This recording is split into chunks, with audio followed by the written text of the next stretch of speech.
नमस्कार, मैं हूं अभिषेक त्यागी। इस वक्त सोशल मीडिया पर आरसीबी की परेड की वीडियोस जो हैं वो हादसा इस वक्त सोशल मीडिया पर लगातार ट्रेंड हो रहा है।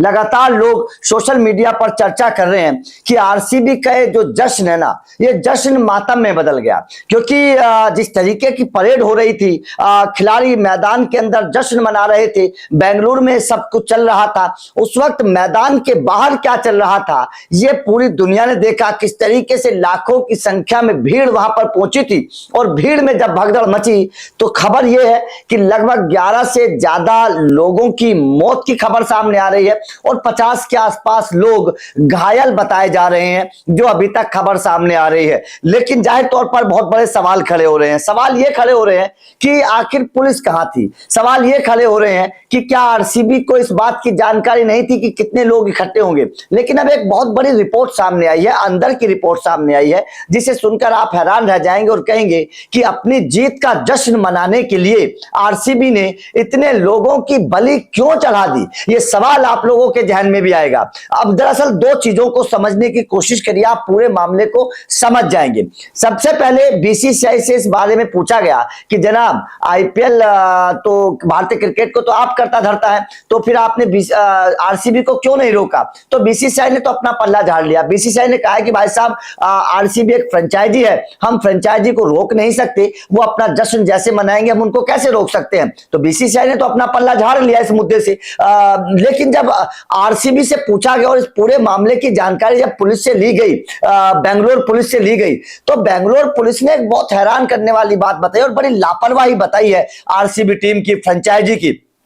बेंगलोर पुलिस को दरअसल आरसीबी ने इस बात की जानकारी पहले दी थी कि हम एक परेड निकालने वाले हैं, हम विक्ट्री परेड निकालेंगे, इतने लोग आ सकते हैं, ये परेड जो है वो चिन्नास्वामी मैदान तक जाएगी। तो बेंगलोर पुलिस ने, जो खबर के मुताबिक है, वो बेंगलोर पुलिस ने आरसीबी को मना कर दिया था कि भाई साहब परेड मत निकालिए, कोई हंगामा हो सकता है, इस तरीके की गतिविधि हो सकती है, भगदड़ मच सकती है, लोग ज्यादा है, इसलिए आप परेड मत निकालिए। आपको जो जश्न मनाना है आप मैदान के अंदर मना लीजिए या फिर आप कहीं और कर लीजिए, लेकिन हम इस बात की अनुमति नहीं देते हैं कि आप परेड निकालेंगे, इतनी बड़ी भीड़ को नहीं हैंडल किया जाएगा। ये बेंगलोर पुलिस ने बाकायदा आरसीबी को बताया था, आरसीबी से इस बात को कहा था। लेकिन आरसीबी ने अपनी जीत का जश्न मनाने के लिए भाई साहब उसने बेंगलोर पुलिस की बात नहीं मानी और जब पूरी परेड हुई तो भाई साहब हालात कैसे हैं ये आप लोगों ने देखा है। तस्वीरें वायरल हो रही हैं।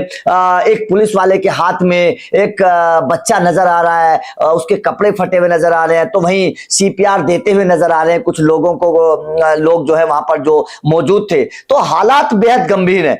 भीड़ आप देख सकते हैं, लाखों की संख्या में भीड़ थी। लेकिन आरसीबी को इस बात से कोई मतलब नहीं था कि पुलिस ने जब मना कर दिया, जब पुलिस हाथ उठा रही है, जब पुलिस मना कर रही है कि आप जश्न मत मनाइए, आप परेड मत निकालिए, तो आखिर बेंगलोर आरसीबी को यह काम नहीं करना चाहिए था। लेकिन कहते हैं ना कि जीत का जश्न जब सर पर सवार होता है तो भाई साहब इसी तरीके से हालात होते हैं जिस तरीके से आरसीबी ने करवा दी है। बेंगलोर में 11 लोगों की मौत का जिम्मेदार आखिर कौन है? कौन बताएगा इन 11 लोगों की मौत का जिम्मेदार कौन है? बीसीसीआई ने मना कर दिया कि भाई साहब हम आरसीबी को रोक नहीं सकते। आरसीबी को बेंगलोर पुलिस ने मना किया था कि आप परेड मत निकालिए, तो आरसीबी जिम्मेदार है। तो कौन जिम्मेदार है? आरसीबी क्या इस बात की जिम्मेदारी लेगी? क्या आरसीबी इस बात के बारे में कहेगी कि भाई साहब हाँ हमने लापरवाही की है? विराट कोहली से बाद में पूछा गया, उन्होंने बोला कि मैं तो निशब्द हूं, कोई शब्द मेरे पास नहीं है जिस तरीके का मामला हुआ है। तो और देखिए हालात ये है कि बाहर लोग मर रहे थे और अंदर आरसीबी जश्न मना रही थी।